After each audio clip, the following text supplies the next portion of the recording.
Hello दोस्तों, AKS class पर आप सभी का स्वागत है। मैं जसवीर सिंह।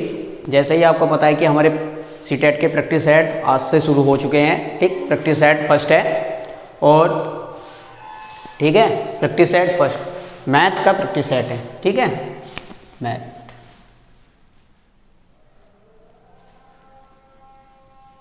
ठीक है, मैथ का प्रैक्टिस सेट फर्स्ट। ठीक, पहला क्वेश्चन है, प्राथमिक स्तर पर गणित की पाठ्य पुस्तक में अनिवार्यतः से यह है अवसर उपलब्ध होना चाहिए। ठीक है, पाठ्य पुस्तक में कौन कौन से अनिवार्यता होनी चाहिए प्राथमिक स्कूल में। ठीक है, जैसे क्या होना चाहिए कि पुस्तक में क्या अनिवार्य होना चाहिए, जैसे अवधारणाओं से प्राकृतिक सरल से कठिन की ओर होना चाहिए, और मूर्त से अमूर्त की होना चाहिए, और तीसरा होना चाहिए कि जैसे बच्चा जिससे सीखता है, जैसे चित्र हो गए, पैटर्न हो गई, आकृतियाँ हो गई, ये भी हमारी प्राइमरी मतलब पाठ्य पुस्तक मैथ गणित की पाठ्य पुस्तक में होना चाहिए, क्योंकि बच्चा चित्र से बहुत जल्दी सीख जाता है। ठीक, तो इसमें क्या दे रहा है कि क्या क्या उपलब्ध होनी चाहिए। पहला ऑप्शन है, एक प्रश्न में कई जटिल अवधारणाओं का समाकलन होना चाहिए। ठीक है भाई, अभी कक्षा 5 का बच्चा है, ठीक, क्या वो जटिल अवधारणाओं को सीख पाएगा? ठीक है भाई, जटिल अवधारणाओं को थोड़ी सीख पाएगा, ये तो ऑप्शन ही गलत हो गया, क्योंकि मैथ की क्या होनी चाहिए, गणित की कोई जटिल अवधारणा थोड़ी चाहिए। ठीक, बच्चे की अपनी क्षेत्रीय भाषाएं भी होनी चाहिए। ठीक, जो बच्चा जिस क्षेत्र में रहता है। ठीक, अभ्यास के लिए बहुत सारे प्रश्न दे दिया। अगर बच्चे को बार बार के लिए अभ्यास के लिए बहुत सारे प्रश्न दे देंगे तो क्या बच्चा सीख पाएगा? नहीं सीख पाएगा ना। ठीक है, तो ये भी ऑप्शन नहीं होगा। गणित में संदर्भात्मक समस्या देना चाहिए। ठीक है, बच्चों को अगर संदर्भात्मक समस्या होगी तो बच्चा क्या करेगा, उसे ऑब्जर्व करेगा और जल्दी से सीख पाएगा। ठीक है, औपचारिक कलन विधि का अभ्यास करना चाहिए। ठीक है, औपचारिक कलन विधि का अभ्यास, क्या बच्चा इससे सीख पाएगा? औपचारिक कलन विधि क्या होगी, क्या होगी इससे? लर्निंग। ठीक है, लर्निंग क्या हो जाएगा? लर्निंग सेंट्रेड। ठीक, लर्निंग क्या हो जाएगा? लर्निंग सेंट्रेड। ठीक, सैद्धांतिक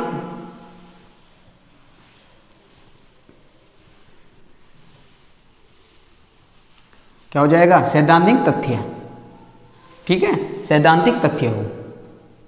ठीक, औपचारिक कलन विधि क्या होती है? लर्निंग सेंट्राटिक सैद्धांतिक तथ्य हो। ठीक है, तो इससे भी कोई अभ्यास करने से होगा। जहां भी कहीं अभ्यास है, बार बार अभ्यास है, बार बार रटना हो, जटिल अवधारणा है, ये सब क्या होते हैं? ये सब निगेटिव वर्ड होते हैं। तो ऑप्शन हमारा क्या हो जाएगा? ऑप्शन नंबर हमारा सी हो जाएगा, कि गणित में बच्चों को संदर्भात्मक समस्या देनी चाहिए जिससे बच्चा तर्क लगा सके। ठीक है, तो ऑप्शन नंबर क्या हो जाएगा हमारा पहले क्वेश्चन का? Option number C.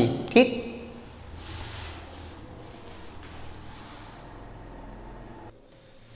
ठीक है, क्वेश्चन नंबर दूसरा। ठीक, क्वेश्चन नंबर दूसरा है कि राष्ट्रीय पाठ्यचर्या की रूपरेखा 2005 के अनुसार प्राथमिक स्तर पर गणित के शिक्षण एवं अधिगम में ऐसी गतिविधियां सम्मिलित करनी चाहिए। कैसी गतिविधियां सम्मिलित करनी चाहिए?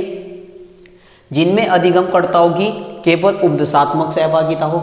उपदेशात्मक सहभागिता किसके लिए अच्छी होती है? जो शिक्षक होते हैं। भाई, शिक्षक एक उपदेश दे रहा है, ठीक है, तो बच्चों के लिए सहभागिता है, लेकिन बच्चों के जो उपदेश देगा उपदेशात्मक होगा, वो बच्चों के लिए नहीं है। तो अगर है होता सक्रिय, ठीक, इसकी जगह होता सक्रिय भागिता। ठीक है, सक्रिय सहभागिता, तो जब ये ऑप्शन ठीक होता। ठीक, और एक और बढ़ रहा है केवल। ठीक है, केवल जहां भी कहीं होगा ये 90% निगेटिव में ही जाएगा। ठीक है, 90% निगेटिव। जो कम दिनचर्या वाले खेलों पर आधारित हो, या जो मूर्त से अमूर्त की ओर हो। ठीक है, जो मूर्त से अमूर्त की ओर हो। डी ऑप्शन है, जिनमें शिक्षक द्वारा अधिकतम हस्तक्षेप शामिल हो। ठीक है, शिक्षक अगर बच्चे को हस्तक्षेप करेंगे। ठीक,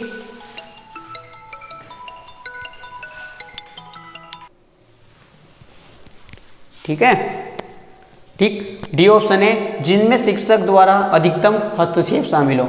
अगर शिक्षक हस्तक्षेप करेंगे, ठीक है, शिक्षक हस्तक्षेप नहीं कर सकते। अभी कोई बच्चा कक्षा में कुछ बोला, ठीक है, और उसमें शिक्षक ने कह दिया कि चुप होके बैठ जाओ, ठीक है, तो बच्चे क्या करेंगे, शिक्षक हस्तक्षेप नहीं कर सकते। ठीक, तो क्या हो जाएगा हमारा, सी ऑप्शन हो जाएगा, जो मूर्त से अमूर्त की ओर हो। ठीक है, जो मूर्त से अमूर्त की ओर हो। ठीक, ऑप्शन नंबर क्या हो जाएगा हमारा, ऑप्शन नंबर सी। ठीक है,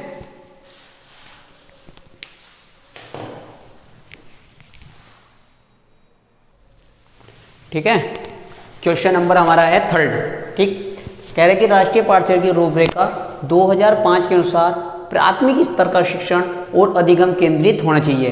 प्राथमिक स्तर का शिक्षण कैसा होना चाहिए, अधिगम केंद्रित होना चाहिए, लर्निंग होना चाहिए। ठीक है, पहला ऑप्शन है कि कार्यविधियों को कंटेस्ट करना चाहिए, कार्यविधियों को कठिन करना चाहिए, नहीं। ठीक है, ऑप्शन ए गलत हो जाएगा। ठीक, बी ऑप्शन है अवधारणाओं का परिचय देने के लिए गणित में खेलों, पहेलियां एवं गतिविधियों पर आधारित होना चाहिए। हाँ, सही बात है, क्योंकि गणित में अगर खेल होंगी, पहेलियां होंगी और कहानियां भी होंगी तो उनकी गतिविधियों पर आधारित होना चाहिए। ठीक, सी ऑप्शन है पहाड़ों कोमा गणना आदि के रटन अधिगम होना चाहिए, पहाड़े रटवाने चाहिए और गणना भी उनसे अभ्यास बार बार कराना चाहिए, नहीं, ये ऑप्शन भी नहीं होगा। डी ऑप्शन है प्रकीर्णन टॉपिक, एक टॉपिक पर आधारित कई प्रश्नों को हल करने पर ताकि विद्यार्थी सही प्रणाली विधि सीख सके। ऐसा कक्षा 5 का बच्चा सीख सकता है अगर हम उसे एक टॉपिक दे देंगे और कहेंगे कि बार बार ये प्रश्न हल करो, तो इससे विद्यार्थी सही प्रणाली सीख सकता है, नहीं ना, तो ये ऑप्शन भी हमारा नहीं होगा। ठीक है, ऑप्शन क्या हो जाएगा हमारा, ऑप्शन नंबर बी। अवधारणाओं का परिचय देने के लिए गणित में खेलों, पहेलियां, कहानियां और पैटर्न आकृति जैसी गतिविधियों पर आधारित होना चाहिए। ऑप्शन नंबर क्या हो जाएगा हमारा, ऑप्शन नंबर बी हो जाएगा। ठीक है, ऑप्शन नंबर बी।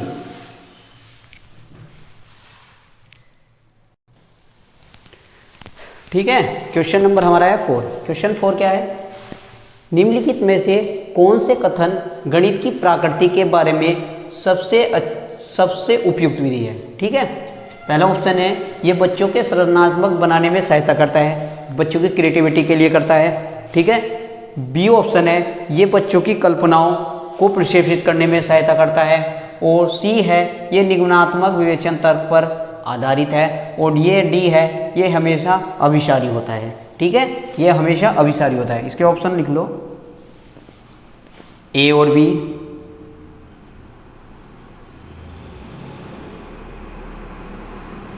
ए और बी।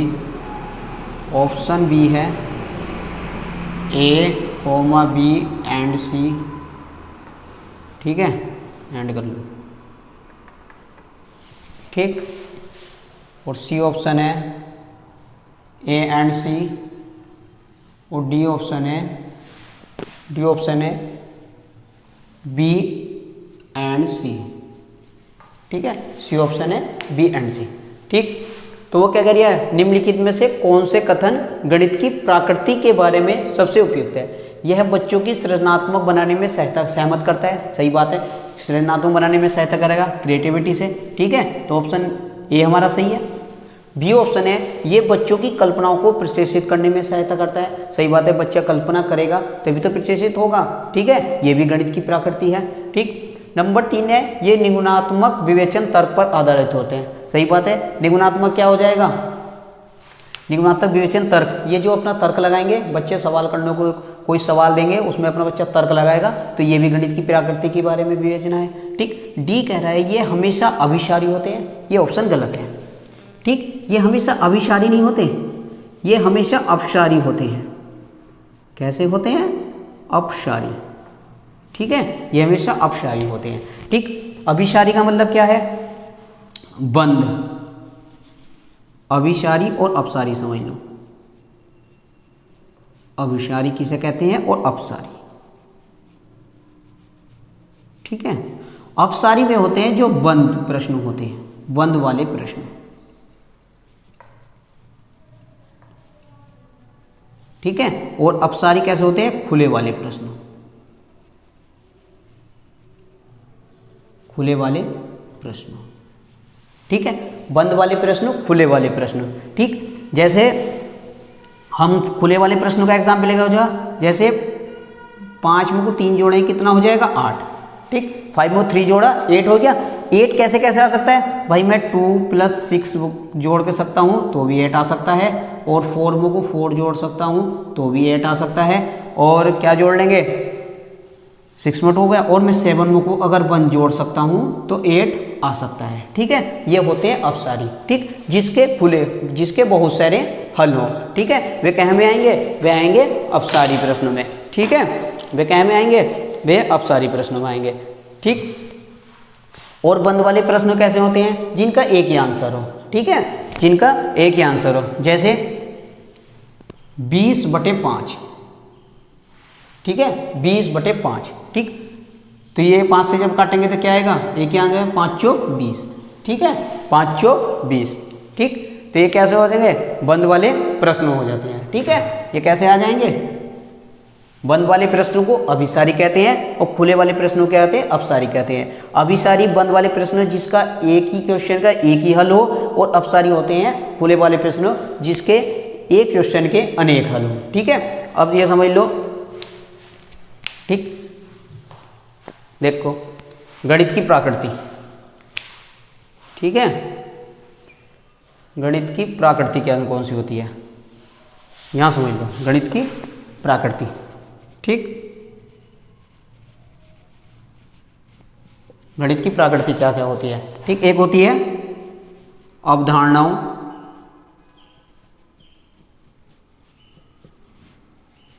कैसी होती है, अवधारणाओं अमूर्त प्रकृति, अवधारणाओं अमूर्त प्रकृति की होती है।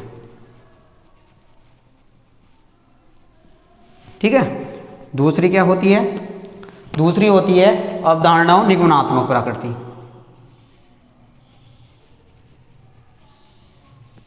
अवधारणाओं निगमनात्मक प्रकृति होनी चाहिए।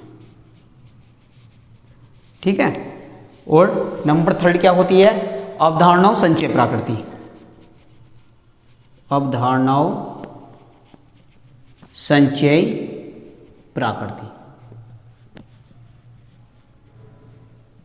ठीक है, कैसी होती है, अवधारणाओं संचय प्रकृति होती है। और एक डी होती है यथार्थ,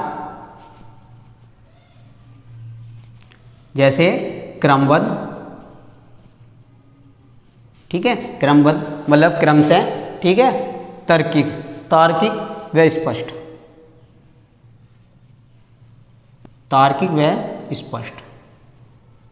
ठीक है, ये कैसी होती है, ठीक, ये होती है गणित की प्रकृति। कैसी होनी चाहिए, अवधारणाओं अमूर्त प्रकृति की हो, दूसरा अवधारणाओं निगमनात्मक प्रकृति हो, और अवधारणाओं संचय प्रकृति की होनी चाहिए, और यथार्थ क्रमबद्ध तर्क स्पष्ट होनी चाहिए। यथार्थ मतलब क्रम से होनी चाहिए। ठीक है, ये गणित की प्रकृति होती है। तो हमारा ऑप्शन क्या आ जाएगा, हमारा ऑप्शन बी हो जाएगा। ऑप्शन नंबर क्या आ जाएगा हमारा, ऑप्शन नंबर बी। ठीक है,